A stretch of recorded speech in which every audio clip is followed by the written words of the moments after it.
got this set right. So I'm just going to show you how this works.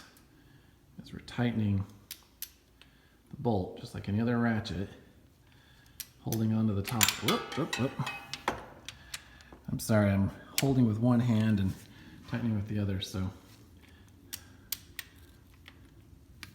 Okay, I'm pushing, I'm starting to get pressure on it. Oh, did you hear that? Now, 15 pounds is not a lot, so normally if you're doing 30, 40 pounds, this thing will really click. It'll and you feel this handle kind of give, click. So that's not much on that one, but that's it. That is 15 pounds right there. So let's see if we can get on. There we go. Okay, so we're gonna do the bottom one now. Oh, right there. Okay, just to test it again. Click, click. That's it. That's 15 pounds. We don't need to go any tighter than that. So, ta-da! I did clean those bolts with some brake cleaner and a wire brush before I put them back into. I saw one guy put some white grease on it to make them easier to take out the next time. I don't have any white grease, and honestly, they came out pretty easy anyway, so I didn't put anything on them. So there you go, 15 pounds and torque wrench. Okay, so now that these are on and torqued, we can start putting hoses back on. So this little one back on, get it worked all the way down, and then I'll have to grab my channel locks and grab that, pinch it, put it back down again, and then put the big one back on again and connect it back over here to the radiator and get those hoses back in place, or those clamps, excuse me. So notice it definitely goes on easier than it came off. That's nice. So get that all the way back on. Okay. Yeah, I need both my hands to get these clamps. So you basically just squeeze them with your channel locks like that, and then they just slide them back into place here. So let's see. Maybe we can do it. And of course I'm doing it left-handed to boot. Nah, can't do it. All right, I'll be back. It's on. These riggings are kind of a big pain in the butt. So I'd recommend, because I had to do this twice, I'd recommend put this one on first, put the small one on first, and get the clamp down in place before you even put this one on. Because I put the hose on, and then I was fighting to get this clamp down, and I couldn't get the pliers in and around, and I actually had to take the big hose back off again. I hadn't put the clamp in place, but even just taking it back off, moving it out of the way, putting the small hose on, getting the clamp back down, put it back where it came from, and then put this one back on. But yeah, they're kind of a pain to get your pliers around these and grip them and move it down and get it down into the place where it came off. And then I reattached it back up here at the radiator. So the next step is to put fluid back in it, put coolant back in it. So I need to go back down underneath and close up that drain plug, and then put coolant back in. And I know there's a bunch of things we may need to do because we don't want air bubbles and things like that. So we gotta somehow bleed it all out. So I'm gonna be doing some research on that because I'm not really comfortable with how to do that quite yet. So that's the next step. Okay, coolant time. So I'll be totally honest with you here. I didn't know okay, I knew coolant came in different varieties. I was never too worried about it. All the cars I've owned have ever add coolant. I knew that just, I checked the user's manual or whatever, owner's manual, and 50-50. They all, basically everyone wants the 50-50 pre-diluted, whatever. But I didn't know they really had different kinds beyond that. So when I was at the shop, or excuse me, at O'Reilly getting stuff, the guy was talking about coolant. He said, what kind of coolant do you need? I'm like, I don't know, coolant, 50-50. Oh no, it's specific to vehicles. I didn't know that, and maybe it is, maybe it isn't. But, this Ford, Chrysler, Mercedes, whatever, I obviously have a Jeep. So, yeah, this is the stuff that they gave me. So now that everything's back in, I'm gonna put coolant in. I took about 1.5 gallons out.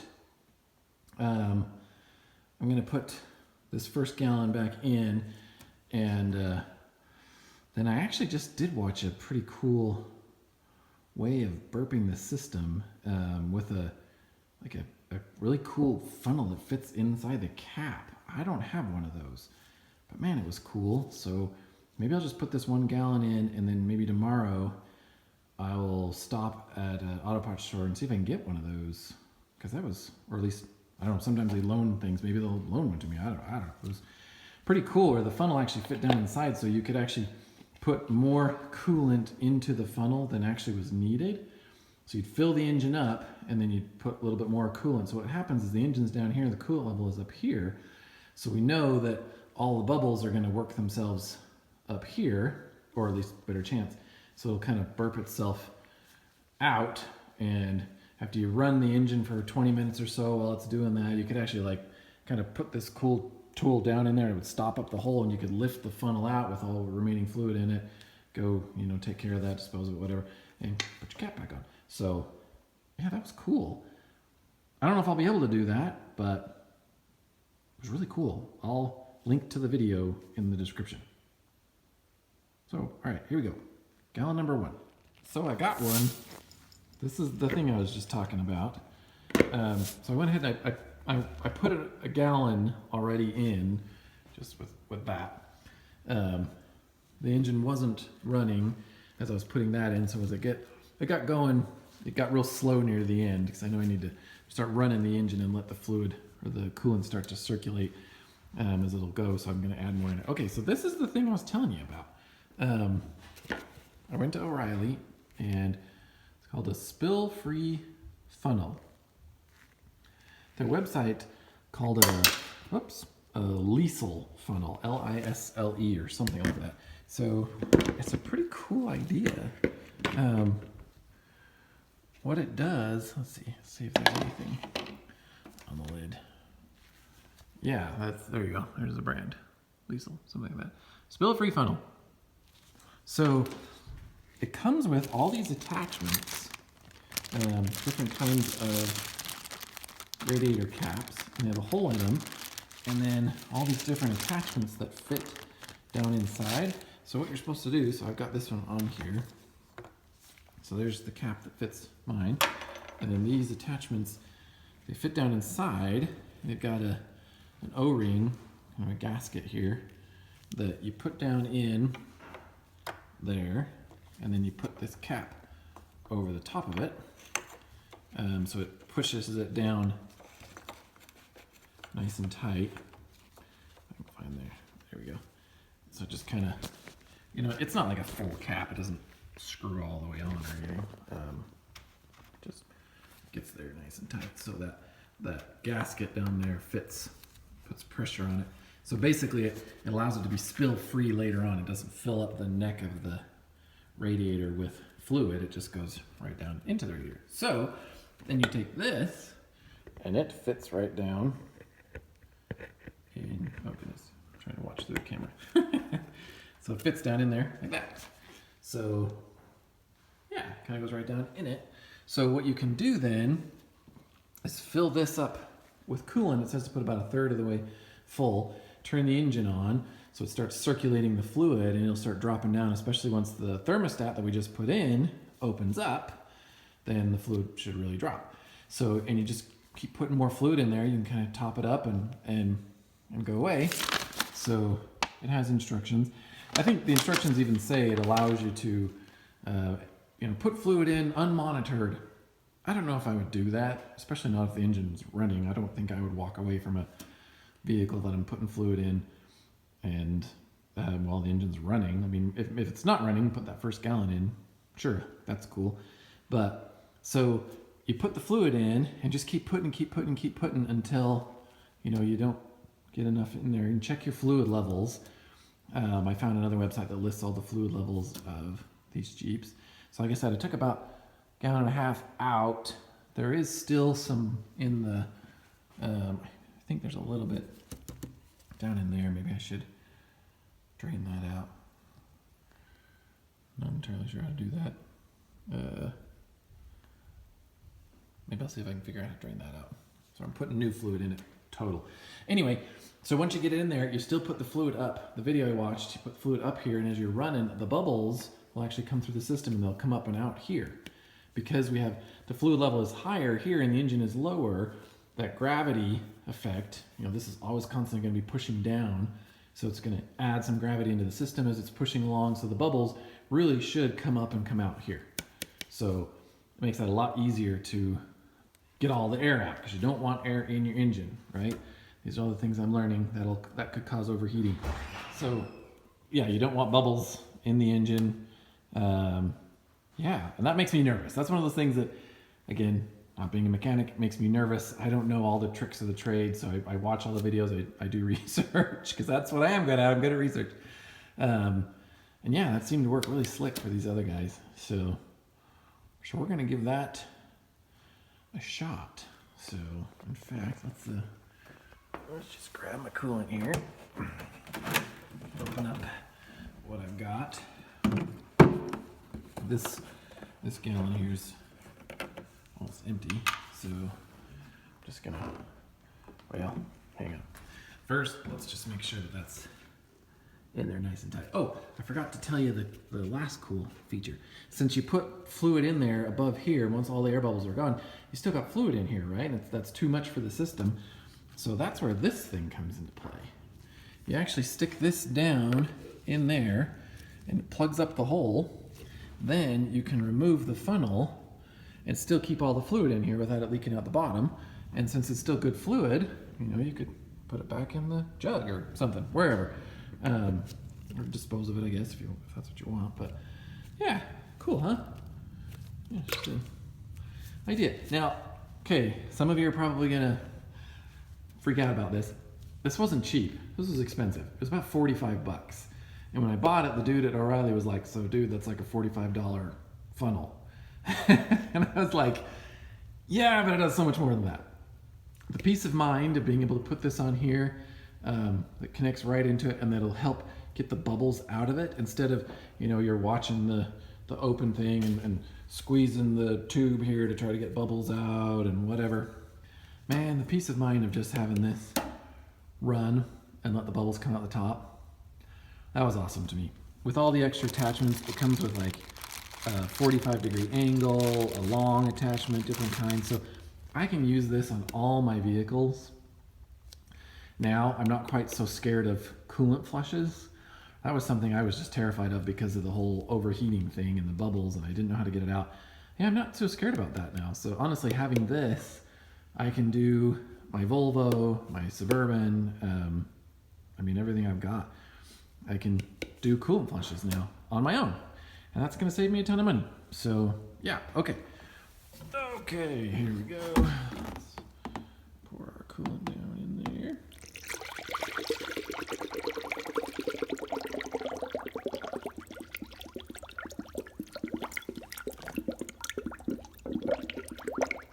Okay.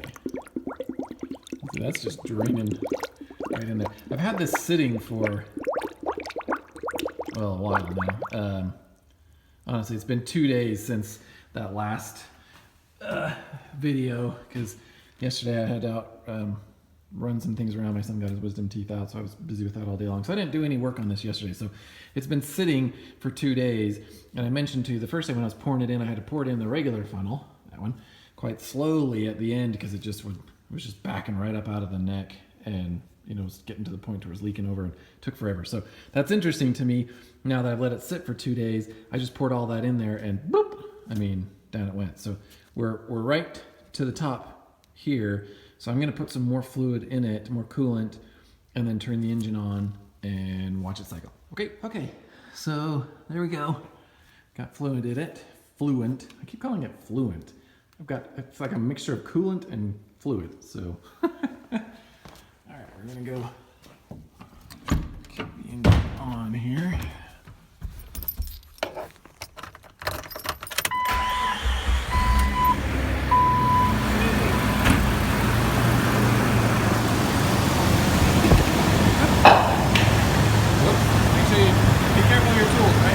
Okay, so now the engine's on.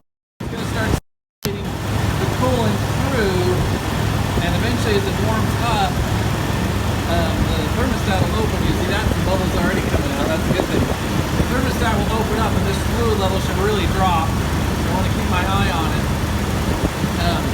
The instructions say not to rev the engine on this thing.